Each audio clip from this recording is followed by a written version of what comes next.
empresas, eso entra en crisis. Eso es un modelo que entra en crisis en los años 70.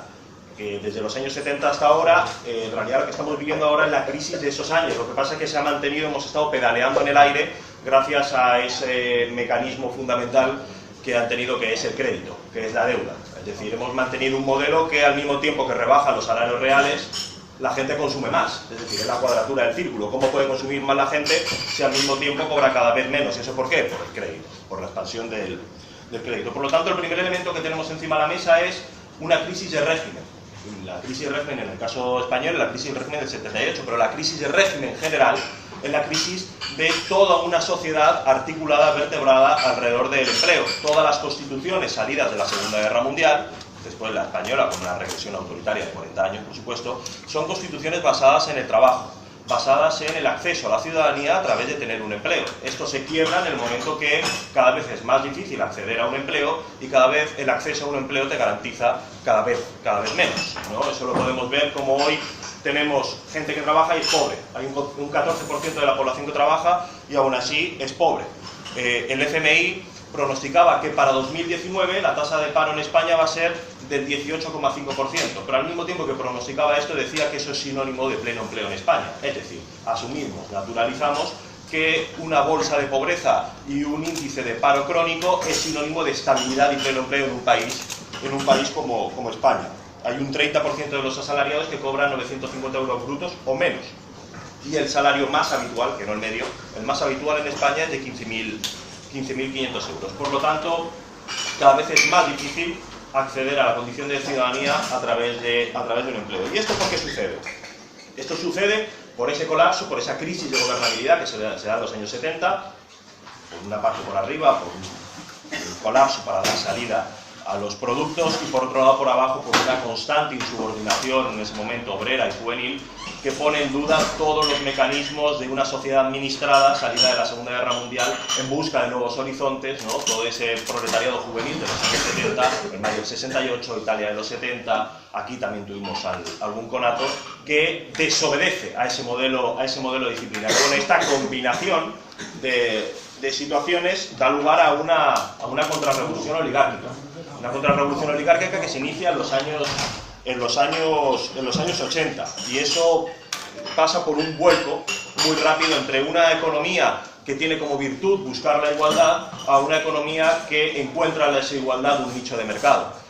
Una economía que tiene como fundamento principal basarse en la demanda, que todo el mundo tenga acceso a una serie de ingresos para poder dinamizar la economía y que se consuma una economía basada en la oferta. Esto quiere decir economías que se tienen que ofertar a los inversores para que estos puedan invertir y eso significa que hay que acabar con lo que llaman las rigideces del mercado laboral, que es sinónimo de salarios, que es sinónimo de ciertos derechos, que es sinónimo de convenios colectivos que entorpecen la posible inversión de esos inversores extranjeros que serían, en teoría, aquellos que serían capaces de generar empleo, que luego no es tan cierto como vemos en la financiarización de la economía. Es el tiempo de una contrarrevolución fiscal. De repente empezamos a aumentar los niveles de deuda en gran medida porque se rebajan los impuestos a los grandes patrimonios y las grandes fortunas y luego son los mismos estados que al obtener cada vez menos ingresos se ven obligados a tener que acudir a los mercados secundarios para emitir bonos y por lo tanto endeudarse para poder pagar los mismos servicios que antes pagaban con los ingresos que obtenían de esos impuestos que luego dejaron de cobrarles. Por lo tanto empezamos en una sociedad en la que tiene como centralidad principal el mercado. El mercado es lo principal, el desempleo es secundario, el bienestar de la sociedad es secundario, lo único que importa es que las cuentas de los accionistas salgan, ¿no? En cierto modo el capitalismo se escapa de cualquier forma de control y se hace transnacional, hay una revolución espacial que se llama globalización y demás, pero tampoco me voy a extender. Por lo tanto estamos en un nuevo escenario dominado por la precariedad y la incertidumbre. Si antes era el just in case, el por si acaso, es decir, acumulo mucho stock porque tengo la certeza que le voy a dar salida, porque hay un Estado que hace de maestro de ceremonias, que invierte y garantiza que la gente vaya a consumir. Ahora estamos en una economía de just in time, que es una economía que funciona a tiempo real. ¿Y por qué funciona a tiempo real? Porque está totalmente enfocada al consumo. Es decir, en una economía que funciona a tiempo real se tiene que estar adaptando constantemente, tiene que estar compitiendo continuamente para atraer lo que luego se llama también la economía de la atención, para atraer la atención de los clientes y para poder fidelizar consumidores y poder sacar sus productos. Esto les obliga a ser cada vez más rápidos y más ágiles, porque en esa competencia encarnizada no hay posibilidad de programar a medio plazo y por lo tanto las empresas cada vez más se tienen que deshacer de lo que se llamaba capital fijo, ¿no? Se tienen que deshacer de maquinaria, se tienen que deshacer de instalaciones, de todo aquello que le entorpezca poder moverse con agilidad y adaptarse a los ritmos cambiantes y volátiles del mercado. Lo que nos proponen desde el modelo de trabajador que nos proponen desde esta lógica de las élites se ve muy bien en dos películas, en American Beauty, no sé si la habéis visto, la mujer del protagonista, que es Kevin Spacey, que es una vendedora de inmobiliarias. Entonces ella está constantemente motivada para vender, pero luego tiene una vida muy, muy frustrante. Pero sobre todo en un personaje que hace George Clooney, en una película que se llama Teen Deer, en la cual él emite una conferencia, imparte una conferencia en la que dice que somos tiburones y no somos cisnes. Y lo que tenemos que hacer es despojarnos de las relaciones que nos pesan, que nos impidan movernos con libertad, amigos, familia, pareja, etcétera. Todas relaciones que no sean directamente relaciones basadas en la rentabilidad, porque eso nos impide ser lo suficientemente ágiles. Yo siempre hago un apunte, porque a veces, por ejemplo, nos pasó con el proyecto Impulsa que hemos sacado en Podemos, que básicamente resumiendo es dinero que pone los cargos públicos de Podemos para un concurso donde distintas iniciativas se presentan, iniciativas emprendedoras, sociales y demás, de más y este dinero se destina a esos proyectos para financiar esos proyectos. Y hay gente que me ha dicho, oye, ¿pero tú no estás en contra de todo esto? He dicho, no, cuidado. La salida a la situación que tenemos hoy nunca está en la nostalgia del pasado. Nunca está en pensar que podemos borrar, como si fuera un ordenador, echar para atrás y volver a los años 70 a un trabajo estable para toda la vida, fijado y demás. Eso, primero, no es posible y yo, personalmente, creo que tampoco es del todo deseable. Ahora bien, lo que sí que hace falta es garantizar seguridad y estabilidad, que no es trabajo fijo.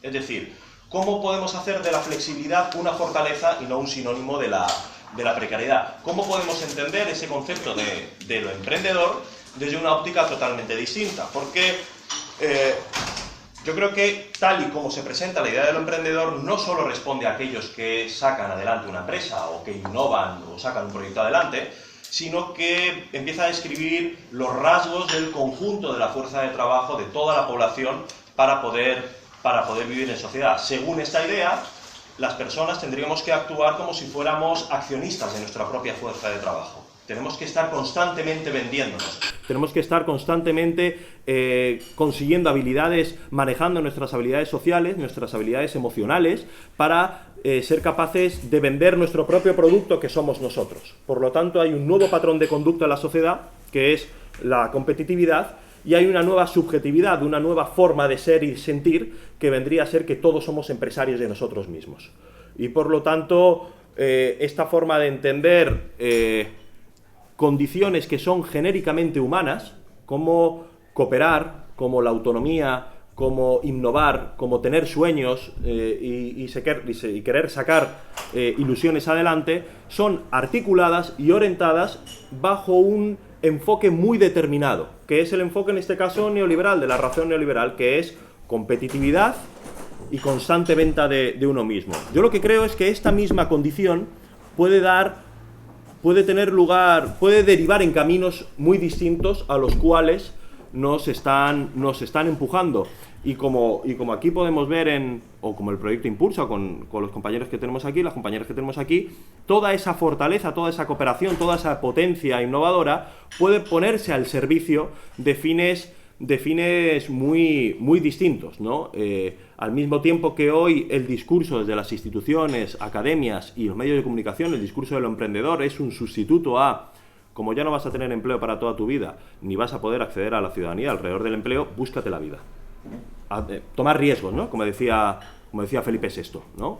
La juventud tiene que tomar riesgos, que eso es un sinónimo de decir, tienes que encontrar el éxito y si no lo encuentras es tu culpa, eres un winner o un loser. Entonces, ¿cómo poder evitar en la situación actual, cómo poder construir nuevas formas laborales, nuevas formas de ciudadanía sin tener que recurrir al imaginario nostálgico del pasado, del trabajo fijo para toda la vida. ¿Cómo poder entender la flexibilidad desde un punto de vista, digamos, progresista?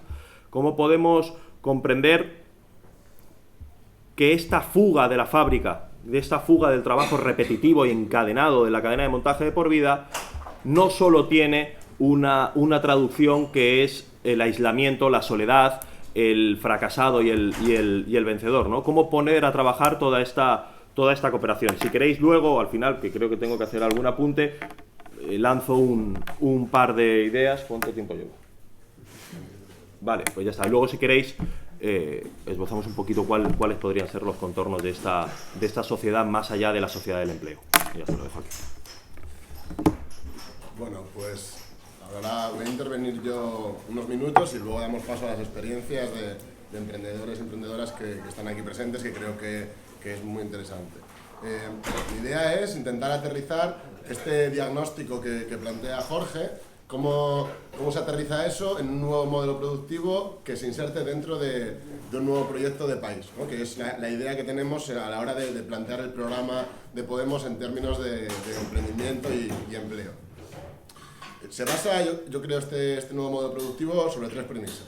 O sea, en primer lugar, creemos que si no se consigue aumentar la renta disponible de los ciudadanos y las ciudadanas, si no se consigue aumentar el consumo, por lo tanto, a las empresas les va a ir peor. Esto es una cuestión de perogrullo, es decir, no necesariamente a las empresas les interesa que haya menores derechos laborales, porque de esa forma la gente tiene menos renta para consumir, por lo tanto a las empresas les va a ir peor. A eso solo les interesa a las grandes empresas, entonces se genera una brecha entre pequeñas empresas o pymes y grandes empresas, teniendo en cuenta que las pymes, que son las empresas hasta 250 trabajadores, representan el 99,8% de las empresas de este país, y las otras, las grandes empresas, el 0,2%, esto lo que genera es una brecha muy similar a la que entendemos por gente contra las élites, ¿no? Entre el 99% contra el 1%. Y los intereses en muchos casos de pymes y grandes empresas son contrapuestos. Entonces, entendemos que nuestro objetivo, las medidas que planteemos, tienen que ser para favorecer a esa mayoría en este caso de empresas. Y luego, la siguiente premisa es que creemos que en el nuevo modelo productivo tiene que servir para competir por arriba. Competir por arriba quiere decir no centrar nuestra economía en sectores que compiten siempre en precios. Esos sectores han sido tradicionalmente aquí la construcción y el turismo. Un turismo de baja calidad que compite contra el turismo que se da en países como Croacia o Grecia, como se da cada vez más en países emergentes del anterior mencionado tercer mundo, y creemos que hay que ir a otro modelo, un modelo que compita en calidad, que compita en productividad. Y para eso lo que hay que fomentar son esos sectores de alto valor añadido, esos sectores que son los que permiten competir a esos niveles. ¿Cómo se consigue esto? Desde luego no se consigue esto en un modelo basado en la temporalidad laboral, un modelo basado en la precariedad, que lo que persigue es que tú contrates a un trabajador durante unos meses con una bonificación que tienes para contratarlo en un contrato en prácticas y luego lo sustituyas por otro en las mismas condiciones. La productividad, todos los estudios lo dicen, están asociada a la permanencia en el empleo, porque es donde tú puedes generar planes de formación para que esa persona que está trabajando en una empresa pueda aportar mucho más a la empresa, de la manera que la empresa gane en productividad y pueda competir con otras. La siguiente premisa es que creemos que hay que orientar a la economía hacia una economía socialmente y medioambientalmente responsable. Y esto no tiene nada que ver con el marketing de las multinacionales, de la responsabilidad social corporativa, sino que creemos que las empresas realmente tienen que tener incentivos, y esos incentivos tienen que estar establecidos por la administración en materia tributaria, en materia de facilidad en acceso al crédito o cualquier otra medida, para que, de alguna manera, ellas estén enfocadas, las empresas, a tener este tipo de comportamientos. Estos comportamientos, sabéis que se traducen en la escala salarial dentro de la empresa, la participación dentro de la empresa y una serie de criterios que al final están muy cercanos a los criterios en los que se basa la economía social y solidaria, ¿no? Obviamente no se puede obligar a que todas las empresas sean cooperativas o que todas las empresas funcionen como una cooperativa, pero sí que se puede orientar a las empresas a que vayan hacia ahí, ¿no? A que cada vez integren más criterios de responsabilidad ética dentro de la empresa. Y eso, claro, para desarrollar estas tres premisas hay un montón de propuestas, pero que fundamentalmente se basan en una u otra de las tres, ¿no? Y yo creo que antes de entrar en medidas más concretas, creo que es interesante conocer la opinión de los emprendedores y las emprendedoras que están aquí, para ver también, bueno, con su experiencia personal y ver cómo consideran ellas que se puede realmente fomentar otro tipo de empresa, otro emprendimiento, y cuáles son las necesidades y las problemáticas que ellos ven, ¿no?, en su situación. Así que, no sé, empezad si queréis por aquí. Nada, yo me llamo Teresa y tengo un proyecto, más que una empresa, que es de actividad física para embarazadas y para mamás con bebés. Estudié INEF en Coruña y al volver me hice las prácticas en mi ámbito, en un gimnasio aquí en Oviedo, y bueno, viendo un poquitín que cuando terminé de hacer las prácticas no había casi cosas, bueno, no había casi oferta de eso, pues dije, blanco y en botella, hay que intentar un poco que las embarazadas que empiezan a hacer actividad física adaptada al periodo del embarazo y luego del posparto. Eso os cuento un poco que, bueno, eso es a lo que me dedico, y empecé yendo al parque de invierno con algunas de las embarazadas que conocía, de las mamás que fueron después. Cada una llevaba su esterilla, tuvimos suerte de que empecé en verano y entonces pues íbamos ahí con los carritos a hacer las clases. Ha sido de una manera un poco natural, ¿no?, que ellas mismas fueron las que me lo empezaron a pedir. Y bueno, así fue como fui poco a poco, que ya dije que eso era lo que me gustaba. Y ¿qué más? Nada, y luego pues después del parque pues hicimos una asociación, empezamos a ir a los centros sociales y cada vez un poquito más, hasta que de repente yo dije, bueno, pues nada, hay que dar el paso y vamos a hacer el proyecto más en serio. Empecé a ir a un semillero de proyectos, que Manalón, que me ayudó un montón, mi tutor, y no sé qué más contaros. En realidad, bueno, pues eso, que cada vez fue como más, cada vez era como el proyecto el que me pedía más demanda, primero pues unas horas, luego cada vez más, hasta que, bueno, yo cuando empecé estaba compatibilizando eso con un trabajo, hasta que de repente dije, es que no me da, o sea, o me dedico a una cosa o a la otra, y decidí pues tirar por Actimam. Y un poco en función de lo que tú decías, pues yo sí que veo que cuando empecé era como todo el mundo, bueno, o pides un crédito, o pides esta ayuda, o pides lo otro, y yo dije, a ver, es que yo no me quiero meter en mucho. Yo creo que no, Actimami no fue una empresa al uso, no es en plan de reúno una subvención o tengo un dinero y cojo y monto una empresa, sino que fue un poco al revés, ¿no? Con lo que, pues con el dinero que al principio me dieron las madres porque les gustaban las clases, pues me compré las primeras esterillas, entonces ellas ya no se las tenían que traer, yo me las llevaba a las mías, pues las bandas elásticas, y fue como poco a poco. El primer logo pues lo hizo otra madre, así hasta que, bueno, pues cuando tenía un montón de dinero ya registré la página web y registré la marca, y nada, como paso a paso, yo qué sé, es que no fue de esa manera. Luego pues ya creamos el logo, ya pagué a alguien para que crease el logo, ya fue como más serio cada vez.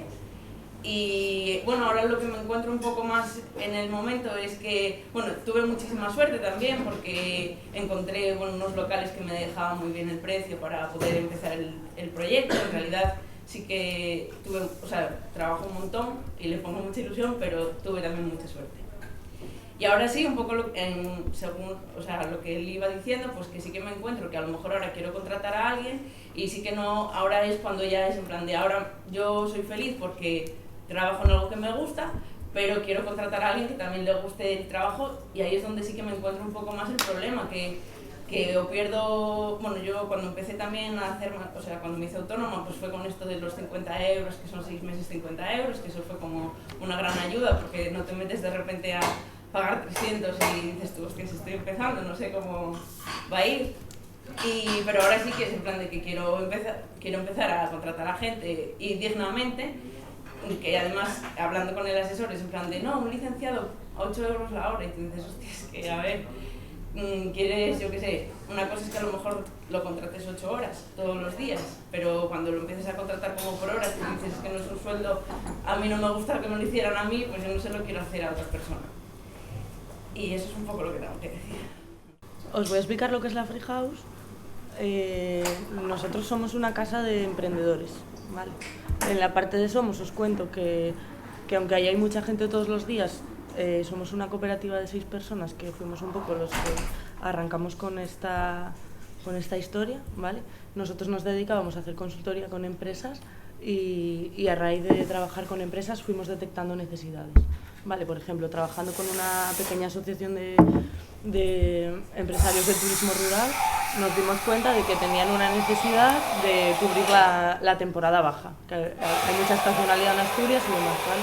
Entonces creamos un proyecto que es el que yo estoy llevando dentro de lo que es la Free House, que se llama Findes, que es para hacer fines de semana compartidos, llevando a 12 personas a una casa rural, donde esto es en época de invierno, ¿no? Y alguien va allí y explica a los demás algo que sabe hacer o que le gusta, ¿vale? Por ejemplo, alguien que hace cocina mexicana, pues propone un finde, y otra gente a la que le gusta la cocina mexicana, pues acude, aprende algo, ¿vale? Ayudamos por un lado a las casas rurales a cubrir la estacionalidad y por el otro pues a pequeños empresarios o gente que está empezando a encontrar su público, a probar productos nuevos o lo que sea, ¿vale? Eso es lo que hacemos nosotros. Bueno, somos una casa de emprendedores. La parte de casa, tenemos una casa ahí en San Claudio, está aquí al lado, en la que ahora viven 6 personas, 2 perros y 2 gallinas. Y bueno, es nuestra oficina y nuestra casa. Muchos de nosotros ya vivimos allí y bueno, va rotando, ¿vale? Acogemos también a otros emprendedores.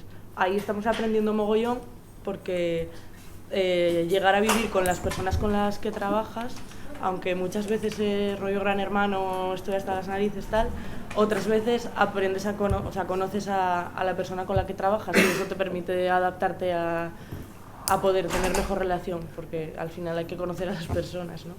¿Vale?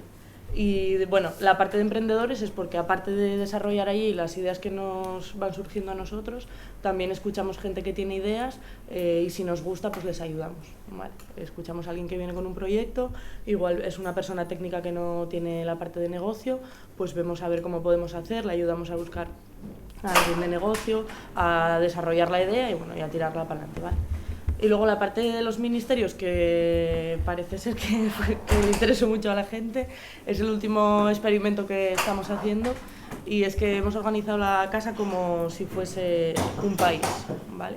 Entonces tenemos unos ministros, tenemos el ministro de Comercio, que es el chico que se encarga de ventas, tenemos la ministra de Hacienda, que es la chica que lleva la administración, tenemos al ministro de Asuntos Exteriores, que es el que tiene que dar de comer a los perros y segar el prado tal.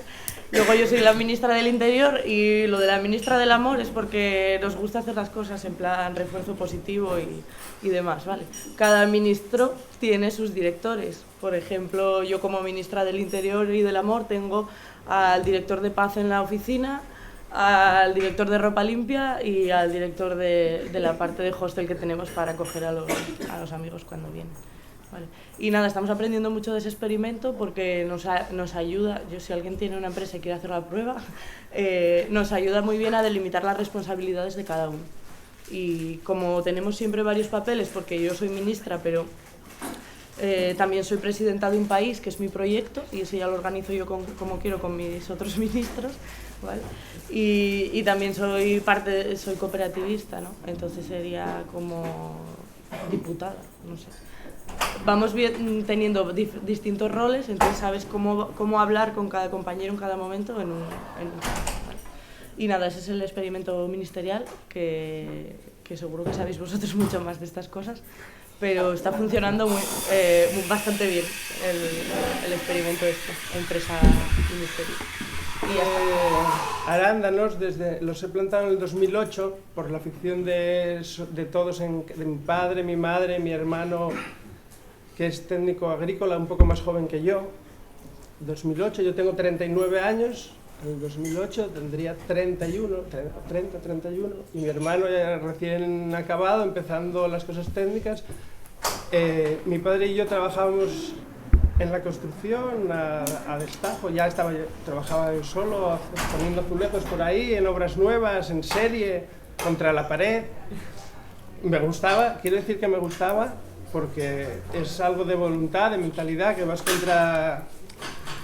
compites contigo mismo en cierta manera y puedes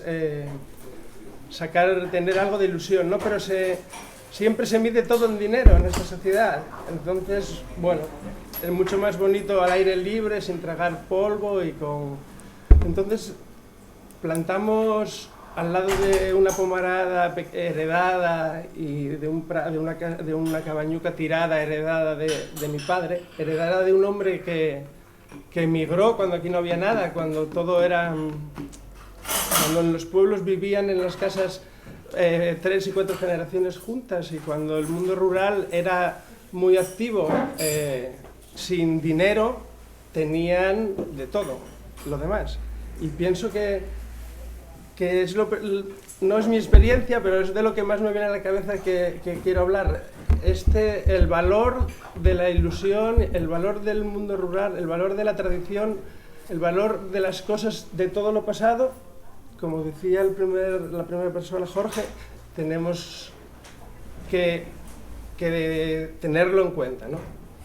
Bueno, en los arándanos estamos ahí, pues da mucha fruta, nos va bien, son 3.000 plantas, ya pusimos otras 1.000 en un cachín al lado, nos va bien en cuanto da mucha fruta. Lo vas a vender y, como siempre, están las multinacionales o grandes grupos de capital haciendo su pequeña trinchera para que nadie se acerque a los mercados. Si alguien planta arándanos, tienen que pasar por allí, ¿no? Y venderlo al precio que ellos digan.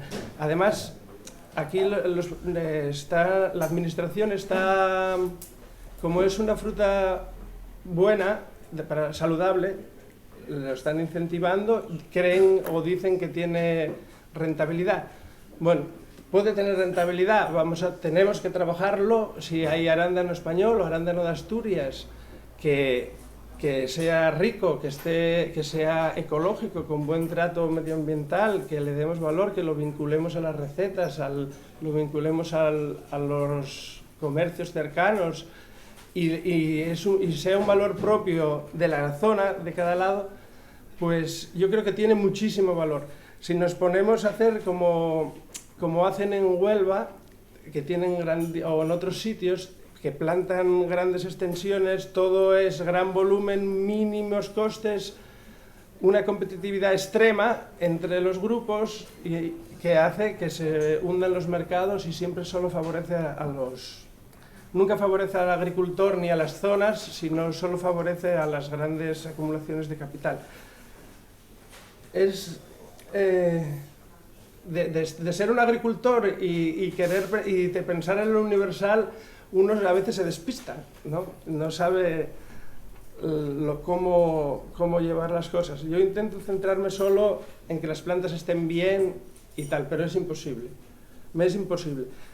Me salí de una sociedad multinacional que primero era asturiana, pero le cedieron la mayoría a la otra parte, inversora, que impulsó el arándano en Asturias, pero hacen esta cuenta. Ellos lo venden, pagan a sus directivos y comerciales de comercialización, hacen todos sus gastos, los cobran relajadamente y lo que sobre lo dan al agricultor. Entonces aquí estoy reuniéndome con muchos compañeros en Asturias, hay 120 plantaciones, a ver si entre todos, y en Cantabria también, todo el norte de España, si entre todos podemos hacer la cuenta al revés. Vamos a ver cuánto nos cuesta, vamos a sumar el envase, la caja y los gastos de comercialización y vamos a ponerle un precio. Todo eso requiere muchísimo un trabajo de dar, como decía según, de darle valor añadido a las cosas. Pero si todo se mide en dinero, es imposible. Si nuestros niños o nuestras niñas las educamos para ir a comprar lo más barato, si el low cost es algo positivo, no creo que lleguemos a... Si todo se mide en dinero, se pierde el valor fundamental de la vida. Y en cuanto al mundo laboral, yo pienso que tenemos que educar a la gente joven, a las personas jóvenes, para que tengan ilusión por hacer lo que les gusta. No para que sean asalariados, ni para que les tengamos que... La administración tiene la obligación de hacer las cosas, pero es que todos somos administración, todos nos tenemos que empoderar, todos, en cierta medida, eso de ser empresarios de uno mismo no me suena muy mal, si quitamos lo malo el valor negativo de la palabra que ya tenemos de la empresa, porque funcionan como buitres compitiendo unas con otras. Es una competitividad que nunca tiene en cuenta nada más que el dinero, no tiene en cuenta la responsabilidad social, no tiene en cuenta la medioambiental, no tiene en cuenta que somos personas, que tenemos necesidades y que si somos felices en 6 horas trabajamos muchísimo más que en 12 no siendo felices, ¿no? Entonces, lo fundamental lo veo en un cambio de la ilusión por hacer lo que nos gusta, por colaborar y porque todos estemos con la responsabilidad de llevar la administración arriba y que no sean 4 listos o 4 listas que se organizan, van con, como digo yo, con la gomina y los tacones altos. Y quiero hablar del mundo rural, la disyuntiva entre el mundo rural y el mundo urbano. Hay mucho despoblamiento, necesitamos gente en el campo y lo necesitamos todas las personas. Lo necesitamos porque es nuestra tierra, es lo que vamos a dejar, es lo que hay que cuidar para poner en valor esta responsabilidad y que el nuevo modelo productivo que defendamos sea algo natural y que sea para todas las personas y que lo dejemos aquí, que no sea, no, yo no lo voy a ver, como no lo voy a ver, pues que sigan combustionando por todos los sitios, que no tenemos voluntad de cambiar las cosas, no podemos cambiar una previsión para una zona de 1 millón de personas, no puede ser cambiada entre todas fácilmente. Yo creo que sí, coordinando y colaborando se puede cambiar cualquier previsión.